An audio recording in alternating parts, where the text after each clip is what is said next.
યોહાનના જલમ। ભૂતકાળમાં દેવની તેને દેવ સહુન બોલનાર શાહલા गोठी करेल हत्या त्यासाठी ते लोक शाळा गोठी करी शकला। पण ते समय पासून लिने मागून 400 वर्षा पुरा हुई गया ताव पावत त्यांनी त्याला गोठ नाही करेल। तहा देवनी झकारिया नावना देव सहून बोलणार पाशी एक देवदूतला दवाडा। झकारिया आणि तेनी बायको एलिसाबेथ देवला मान देणार हतात। त्या खूप डवरा हुई गईला आणि त्याला काही पोसा नाही हुईला। ते देवदूतने झकारियाला सांगा, तुने बायकोला एक पोसा होईल, तू तेना नाव योहान राखजोस।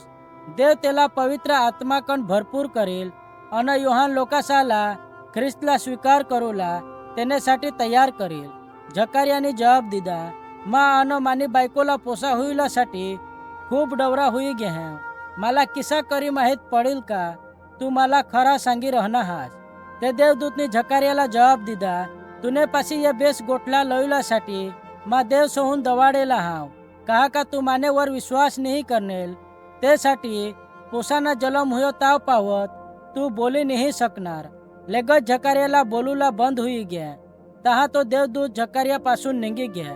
तेने मागून झकारिया घर फिरी आना आणि तेने बायकोला महिना रहणार। जदवा एलिसाबेथ 100 महिनानी पोटाळी हती तर तोय देवदूत अचानकच एलिसाबेथनी सगावाळीला दर्शन दिना। तिना नाव मरियम हता। मरियम कुवारी हती आणि लगीन हुईलासाठी युसुफ नावने गोहारी सगाय हुई गयेल।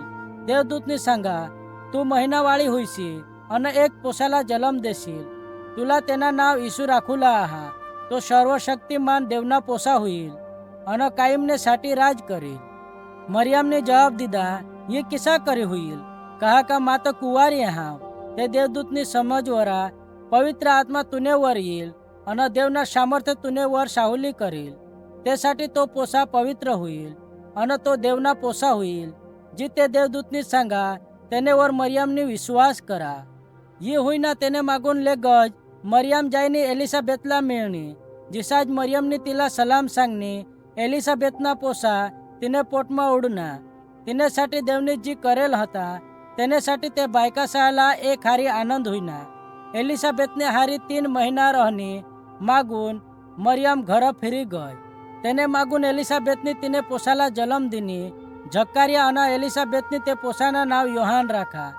जिसा ते देवदूतनी हुकुम दिएल हता ता झकारियाला बोलूला शक्ती दिना।